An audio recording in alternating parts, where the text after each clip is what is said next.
ଅଲେଖ ଶରଣ ଅଲେଖ ଶରଣ ଅଲେଖ ଶରଣ। ମହିମା ବାସ୍ତୁ ସେବା YouTube channel ତରଫରୁ ଆପଣମାନଙ୍କୁ ସ୍ୱାଗତ। ପୂର୍ବରୁ ଆମେ ଜାଣିଥିଲେ ଅନନ୍ତ କାଳ ସର୍ପ ଯୋଗ ଓ କୂଳିକ କାଳ ସର୍ପ ଯୋଗ ବିଷୟରେ। ଏବେ ଆମେ ଜାଣିବା ବାସୁକି କାଳ ସର୍ପ ଯୋଗ ବିଷୟରେ। ବାସୁକି କାଳ ସର୍ପ ଯୋଗ କାହିଁକି ସୃଷ୍ଟି ହୁଏ ଆଉ କୋଷ୍ଠୀ ଚକ୍ରରେ କେଉଁଠି କେଉଁ ଗ୍ରହ ରହିଲେ ତାହା ବାସୁକି କାଳ ସର୍ପ ଯୋଗ ହୁଏ। ଏହି ବିଷୟ ଆରମ୍ଭ କରିବା ପୂର୍ବରୁ ଆପଣମାନଙ୍କୁ ମୋର ଅନୁରୋଧ, ଯେଉଁମାନେ ପ୍ରଥମ କରି ଏହି ଚ୍ୟାନେଲକୁ ଆସୁଛନ୍ତି ସେମାନେ ଗୋଟିଏ ସବସ୍କ୍ରାଇବ୍ କରି ପାଖରେ ଆସୁଥିବା ବେଲ୍ ଆଇକନ୍ଟିକୁ ଦବାଇ ଦିଅନ୍ତୁ, ଯାହାଦ୍ୱାରା କି ଆମର ଯେଉଁ ସମୟରେ ଭିଡ଼ିଓ ଅପଲୋଡ଼ ହେବ ସର୍ବପ୍ରଥମେ ଆପଣଙ୍କ ପାଖରେ ପହଞ୍ଚି ପାରିବ। ଏବେ ଆସନ୍ତୁ ଆରମ୍ଭ କରିବା। ଜାତକ ଚକ୍ରରେ ବା କୋଷ୍ଠୀର ଯେଉଁ ଗ୍ରହ ମଣ୍ଡଳୀ ଅଛି, ଗୋଟିଏ ଚକ୍ର ଅଛି, ସେଇ ଚକ୍ରରେ 12 ଗୋଟି ଘର କଟାଯାଇଛି। ତାହା ମେଷ ଠାରୁ ମୀନ ରାଶି ପର୍ଯ୍ୟନ୍ତ। ସେଇ ଜାତକରେ ଯଦି ଦେଖିବେ ଯେ ଲଗ୍ନ ଠାରୁ ତୃତୀୟ ଭାବରେ ରାହୁ ରହିଥିବେ ଓ ନବମ ଭାବରେ କେତୁ ରହିଥିବେ। ରାହୁ ଓ କେତୁଙ୍କର ଗୋଟିଏ ପାର୍ଶ୍ୱରେ ସମସ୍ତ ଗ୍ରହ ଆବଦ୍ଧ ହୋଇଯାଇଥିବେ କିମ୍ବା ଗୋଟିଏ ଦୁଇଟି ଗ୍ରହ ବାଦ ହୋଇଥିବେ। ତାହା ବାସୁକି କାଳ ସର୍ପ ଯୋଗ ନାମରେ ନାମିତ ହୁଏ। ଏହି ବାସୁକି କାଳ ସର୍ପ ଯୋଗ କାହିଁକି ହେଲା, ଏହାର ମଧ୍ୟ ଅଛି କିଛି। ଏହିପରି ଯାହାର ଥାଏ ସେମାନଙ୍କର ଭାତୃ ବିବାଦ ଜୀବନ ସାରା ଲାଗି ରହିଥାଏ। ଆପଣାର ଭାଇମାନେ ଭଗାରି ହୋଇଯାଆନ୍ତି। ନିଜର କର୍ତ୍ତବ୍ୟ କରିବାକୁ ଯାଇ ଭାଇ ଭଉଣୀକୁ ମଣିଷ କରନ୍ତି, କିନ୍ତୁ ସେମାନଙ୍କ ଠାରୁ ଶେଷରେ ନିର୍ଯାତନା ପାଇଥାନ୍ତି। ଏହି ଯୋଗରେ ଜନ୍ମ ହୋଇଥିବା ବ୍ୟକ୍ତି ସମସ୍ତ ତ୍ୟାଗ କରିଦିଅନ୍ତି। କୌଣସି ଦ୍ରବ୍ୟ ଉପରେ ଲୋଭ ରଖନ୍ତି ନାହିଁ, କିନ୍ତୁ ପରିବାର ଠାରୁ ଖାଲି ନିର୍ଯାତନା, ନିନ୍ଦା, ଅପମାନ ଛଡ଼ା ଅନ୍ୟ ଆଶା କରିବା ବୃଥା। ମିତ୍ରମାନେ ମଧ୍ୟ ବିପଦ ମୁହଁକୁ ଠେଲି ଦେଇ ସେମାନେ ଆନନ୍ଦ ହୁଅନ୍ତି। ଯେଉଁମାନେ ଚାକିରି କରିଛନ୍ତି ସେ ବ୍ୟକ୍ତି ବହୁ ନିଷ୍ଠାର ସହିତ କାର୍ଯ୍ୟ କଲା ପରେ ମଧ୍ୟ ଚାକିରି ଉପରେ ବାରମ୍ବାର ବିପଦ ଆସେ। ଯେଉଁଠାରେ ସେ ଚାକିରି କରିଥିବେ ସେ ଅଫିସର ସହକର୍ମୀମାନେ ସଦା ସର୍ବଦା ଶତ୍ରୁତା ଆଚରଣ କରିବେ। ଯଦି ବ୍ୟବସାୟ କରୁଥାନ୍ତି, ଭାଗିଦାରୀ ବ୍ୟବସାୟରେ ଭାଗିଦାରୀମାନେ ମିଛ କହି କ୍ଷତି କରାଇ ଆପଣଙ୍କୁ ସର୍ବଶାନ୍ତ କରିଦେବେ। ଯେତେ ଖଟିଲେ ମଧ୍ୟ ଆପଣଙ୍କୁ ସୁଖ ମିଳିବ ନାହିଁ। ନିଜ ଲୋକଙ୍କ ସକାଶେ ସର୍ବଦା ମାନସିକ ଅଶାନ୍ତି ଭୋଗିବେ। ବିଶେଷ କରି ଏମାନେ ନିଜର ସ୍ଥାୟିତ୍ୱ ସକାଶେ ସଂଘର୍ଷ କରିବେ। ତଥାପି ନିଜ ଭାଇମାନେ ଗୁପ୍ତ ଶତ୍ରୁ ଜରିଆରେ ଆପଣଙ୍କୁ ବିପଦରେ ପକାଇ ଆନନ୍ଦ ନେବେ। ଏହି ଫଳ ଏହି ବାସୁକି କାଳ ସର୍ପ ଯୋଗରେ ମିଳେ। ଏହି ସମୟରେ କେତୁ ନିଶ୍ଚିନ୍ତ ନବମରେ ଅଛନ୍ତି। ଏଠି କେତୁଙ୍କର ଫଳ କ'ଣ ଆସିବ?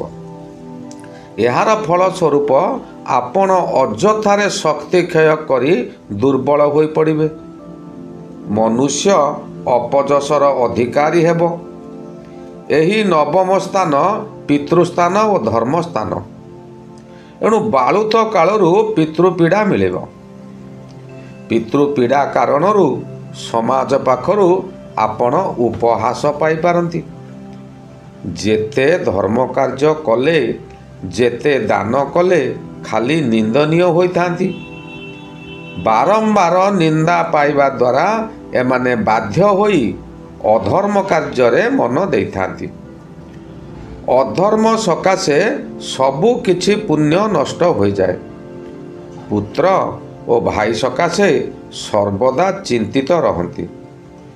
ପ୍ରାୟତଃ ବାହୁ ପୀଡ଼ା ଏମାନେ ଭୋଗିଥାନ୍ତି। ଏଥିସହ ମନୁଷ୍ୟ ମାନସିକ ଶକ୍ତି ହରାଇ ବସେ। ମ୍ଲେଚ୍ଛ ଲୋକଙ୍କ ସହିତ ବନ୍ଧୁତା କରି କିଛି ଲାଭବାନ ହୁଅନ୍ତି। 37 ବର୍ଷ ବୟସରେ ପିତାଙ୍କୁ ବହୁତ କଷ୍ଟ ହୁଏ। ଏହା ଗଲା କେତୁର ସ୍ଥିତି ଫଳ। ତୃତୀୟରେ ରାହୁ ଥିବାରୁ ତାହାଙ୍କର ଦୃଷ୍ଟି ଦ୍ୱିତୀୟ, ଚତୁର୍ଥ, ସପ୍ତମ, ନବମ ଓ ଏକାଦଶକୁ ପାପ ଦୃଷ୍ଟି ମଧ୍ୟ ଥାଏ। ଦ୍ୱିତୀୟକୁ ଦୃଷ୍ଟି ଥିବା ଦ୍ୱାରା କୁଟୁମ୍ବମାନଙ୍କ ଦ୍ୱାରା ମନୁଷ୍ୟ ବହୁ କଷ୍ଟ ଭୋଗ କରେ। 8 ବର୍ଷ କିମ୍ବା 14 ବର୍ଷରେ ମନୁଷ୍ୟ ଜଳ ଭୟ ପାଏ ଓ ସେହି କାର୍ଯ୍ୟରେ ମୃତ୍ୟୁ ହୋଇପାରେ କିମ୍ବା ମୃତ୍ୟୁବତ୍ ପୀଡ଼ା ଭୋଗିଥାନ୍ତି। ଚତୁର୍ଥକୁ ଦୃଷ୍ଟି ଫଳରେ ମନୁଷ୍ୟର ମାତା ବହୁ କଷ୍ଟ ଭୋଗ କରେ। ମ୍ଲେଚ୍ଛ ଲୋକଙ୍କ ଦ୍ୱାରା ଭାଗ୍ୟ ଉଦୟ ହୁଏ ବା କିଛି ଲାଭବାନ ହୋଇଥାନ୍ତି। ପ୍ରାୟତଃ ମନୁଷ୍ୟ ଯେଉଁ କାର୍ଯ୍ୟ କରନ୍ତି ମ୍ଲେଚ୍ଛମାନଙ୍କର ସାହାଯ୍ୟ ନେଇ ବିଜୟୀ ହୋଇଥାନ୍ତି। ଭାଇ ଓ ବନ୍ଧୁମାନେ ସର୍ବଦା ସେମାନଙ୍କୁ ନିନ୍ଦା କରୁଥାନ୍ତି। ହୃଦୟକୁ ବହୁ ବାଧା ଆସେ। ସପ୍ତମ ଭାବକୁ ଦୃଷ୍ଟି ଥିବାରୁ ମନୁଷ୍ୟର ଅଧିକ କାମ ଶକ୍ତି ଜାଗ୍ରତ ହେବା ଦ୍ୱାରା ମନୁଷ୍ୟ ଦେହ ସୁଖକୁ ପ୍ରାଧାନ୍ୟ ଦେଇ ମ୍ଲେଚ୍ଛମାନଙ୍କ ସହିତ ସମ୍ପର୍କ ରଖିଥାନ୍ତି। ବହୁ ଆଡ଼ମ୍ବର ପ୍ରିୟ, ଜିଦ୍ଦିଖୋର ପ୍ରକୃତିର ହୋଇଥାନ୍ତି। ଯେଉଁ ସମୟରେ ରାହୁ ଦଶା ଚାଲେ ସେ ସମୟରେ ସ୍ତ୍ରୀ ମୃତ୍ୟୁ ହୁଏ କିମ୍ବା ଏହି ସମୟରେ ଆପଣଙ୍କର ଜେଲ୍ ଦଣ୍ଡ ମଧ୍ୟ ହୋଇପାରେ। ଏହି ରାହୁଙ୍କର ନବମକୁ ଦୃଷ୍ଟି ରହିଛି। ନବମକୁ ଦୃଷ୍ଟି ରହିବା ଦ୍ୱାରା ଭାଇମାନଙ୍କ ଦ୍ୱାରା ବହୁ କଷ୍ଟ ଭୋଗନ୍ତି। ଏହି ମନୁଷ୍ୟ କେବଳ ପୁତ୍ର ଧନରେ ସୁଖୀ ହୋଇଥାନ୍ତି।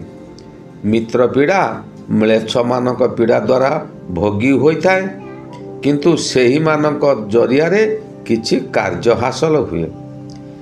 ଏକାଦଶକୁ ରାହୁଙ୍କର ଦୃଷ୍ଟି ଥିବାରୁ ଏହି ମନୁଷ୍ୟ ପୂର୍ଣ୍ଣ ଆୟୁ ଭୋଗ କରେ। ଧନ ଧାନ୍ୟରେ ପରିପୂର୍ଣ୍ଣ ହୋଇଥାଏ। ରାଜ୍ୟରୁ ତଥା ବିଦେଶରୁ ବହୁ ଲାଭ ମିଳେ। ଏହାପରେ ଆଉ ଏକ ଗୁରୁତ୍ୱପୂର୍ଣ୍ଣ ବିଷୟ ହେଲା, ତୃତୀୟରେ ରାହୁ ଓ ନବମରେ କେତୁ ରହି ଗୋଟିଏ ପାଖରେ ସବୁ ଗ୍ରହ ରହିଲେ ତାହା କାଳସର୍ପ ଯୋଗ ହେଲା। କିନ୍ତୁ ଯଦି କାଳସର୍ପ ଯୋଗ ନଥାଇ ଖାଲି ତୃତୀୟରେ ରାହୁ ଥିବେ ଓ ନବମରେ କେତୁ ଥିବେ, ତେବେ ଏହାର ଏକ ଗୁରୁତ୍ୱପୂର୍ଣ୍ଣ ହେଲା କାଳସର୍ପ ଯୋଗ ନଥାଇ ମଧ୍ୟ ମନୁଷ୍ୟ ଭୋଗନ୍ତି। କ'ଣ ଭୋଗନ୍ତି? ମନୁଷ୍ୟ ବହୁତ ଯୋଗ କରି ଆନନ୍ଦ ଉଠାନ୍ତି। ସମସ୍ତ ଧର୍ମ ଚର୍ଚ୍ଚା କ୍ଷେତ୍ରରେ ଅଂଶଗ୍ରହଣ କରି ପ୍ରଶଂସିତ ହୁଅନ୍ତି। ମନେ କରନ୍ତୁ ଆପଣଙ୍କର କାଳସର୍ପ ଯୋଗ ନାହିଁ, କିନ୍ତୁ ତୃତୀୟରେ ରାହୁ ରହିଛି। ତେଣୁ ସେ ରାହୁ ଗ୍ରହଙ୍କ ଦ୍ୱାରା ଆପଣ କ'ଣ କରିବେ ନା ଯୋଗ ଅଭ୍ୟାସ କରିବେ, ଧର୍ମ ଚର୍ଚ୍ଚା କରିବେ। ଧର୍ମ ଚର୍ଚ୍ଚାରେ ଅଂଶଗ୍ରହଣ କରି ପ୍ରଶଂସିତ ହେବେ। ଏହାଦ୍ୱାରା ମଧ୍ୟ ଆପଣ ଅବିବେକୀ ହେବେ ଓ ଅହଙ୍କାରୀ ହୋଇପାରନ୍ତି। ଏପରି ମନୁଷ୍ୟ ନିଜ ବାସସ୍ଥାନକୁ ଛାଡ଼ି ବିଦେଶରେ ବାସ କରନ୍ତି। ଐଶ୍ୱର୍ଯ୍ୟର ଅଧିକାରୀ ହୁଅନ୍ତି। ଏପରି ମନୁଷ୍ୟ ଯଦି ଚାକିରି କରିଥାନ୍ତି, ଚାକିରି ଛାଡ଼ି ଅବସର ନେବାକୁ ଭଲ ପାଇଥାନ୍ତି। ଅବସର ପରେ ତାଙ୍କର କିଛି ଉନ୍ନତି ହୁଏ। ବ୍ୟବସାୟକୁ ଅଧିକ ପସନ୍ଦ କରନ୍ତି। ସେ ପ୍ରେମୀ, ଯଶସ୍ୱୀ ଓ ପରାକ୍ରମୀ ମଧ୍ୟ ହୋଇଥାନ୍ତି। ବିଦ୍ୱାନମାନଙ୍କ ସହ ସାଙ୍ଗ ହେବାକୁ ପସନ୍ଦ କରିଥାନ୍ତି। ସମସ୍ତ କ୍ଷେତ୍ରରେ ନିଜର ସୁବିଧାକୁ ହାସଲ କରିଥାନ୍ତି। ପ୍ରାୟତଃ ବୟସ ବଢ଼ିଗଲେ ଏମାନଙ୍କର କର୍ଣ୍ଣପୀଡ଼ା ଯନ୍ତ୍ରଣା ଦିଏ। ସେ ସମୟରେ ସେମାନେ ଶକ୍ତିହୀନ ହୋଇପଡ଼ନ୍ତି। ଭାଇମାନେ ଏହି ସୁଯୋଗରେ ମାଓବାଦୀଙ୍କ ପରି ଶତ୍ରୁ ହୋଇ ବିପଦରେ ପକାଇ ଦିଅନ୍ତି। ପୂର୍ବରୁ ସେ ଭାଇମାନଙ୍କୁ ଛାଡ଼ି ଯାଇଥିବାରୁ ଏତେ କଷ୍ଟ ଭୋଗିବେ। ତାଙ୍କ ସହିତ ଶତ୍ରୁତା କଲେ ନିଜର ମୃତ୍ୟୁ ହୁଏ। ଯଦି ତୃତୀୟରେ ରାହୁ ସହିତ ଶୁଭ ଗ୍ରହ ଥାଏ, ତେବେ ଏମାନଙ୍କର କାନ୍ଧ ଦେଶରେ କିଛି ନା କିଛି ଚିହ୍ନ ଥାଏ। ତୃତୀୟ ଘର ହେଲା ଶକ୍ତି ଘର, ଭାତୃଘର। ତେଣୁ ତୃତୀୟରେ ରାହୁ ରହିଲେ ସେ ତାର ବଡ଼ ଭାଇ ରଖିବ ନାହିଁ କିମ୍ବା ସାନ ଭାଇ ରଖିବ ନାହିଁ, ମାତୃ ଗର୍ଭରୁ ତାଙ୍କୁ ମୃତ୍ୟୁ ଦେଇଦେବ। ତଥାପି ତାଙ୍କର ଯେ ପୂର୍ବରୁ ବଡ଼ ଭାଇ କିମ୍ବା ପରେ ସାନ ଭାଇ ଥିବେ, ଗୋଟିଏ ମୃତ୍ୟୁ ହେବା ପରେ ଯଦି ସାନ ଭାଇ ଥିବେ, ସେ ଭାଇମାନଙ୍କର ମଧ୍ୟ ଉନ୍ନତି କରିପାରନ୍ତି ନାହିଁ। ତାଙ୍କର ସର୍ବଦା ଶତ୍ରୁ ହୋଇ ରହିଥାନ୍ତି। ଏହି କାଳସର୍ପ ଯୋଗର ବ୍ୟକ୍ତି କିମ୍ବା ଏହି ତୃତୀୟରେ ରାହୁ ରହିଥିବା ବ୍ୟକ୍ତି ସେମାନେ କ'ଣ କରନ୍ତି ନା, ମୁଁ ଯେଉଁ ପୂର୍ବରୁ କହିଲି, ଧର୍ମ ଆଲୋଚନା କରନ୍ତି କିନ୍ତୁ ଅହଙ୍କାରୀ ଥାଆନ୍ତି। ଏହାର କାରଣ ସେମାନେ କୌଣସି ଗୋଟିଏ ଧର୍ମର ସିମ୍ବଲକୁ ଗ୍ରହଣ କରନ୍ତି। ସେହି ସିମ୍ବଲ ମାଧ୍ୟମରେ ସେ ବିଭିନ୍ନ ଧର୍ମ ଆଲୋଚନା କରି ଖରାପ କାମ, ପାପ କାମ କରିବାକୁ ପଛାଇ ନଥାନ୍ତି। ଏଣୁ ସେମାନେ ଜୀବନରେ କେବେ ଉନ୍ନତି କରିପାରନ୍ତି ନାହିଁ, ଶେଷରେ ଜେଲ୍ ଭୋଗନ୍ତି। ଶ୍ରୀ ଗୁରୁ ମହିମା ଅଲେଖ ଶରଣ। ଶ୍ରୀ ଗୁରୁ ମହିମା ଅଲେଖ ଶରଣ। ଶ୍ରୀ ଗୁରୁ ମହିମା ଅଲେଖ ଶରଣ। ଶରଣ ଶରଣ।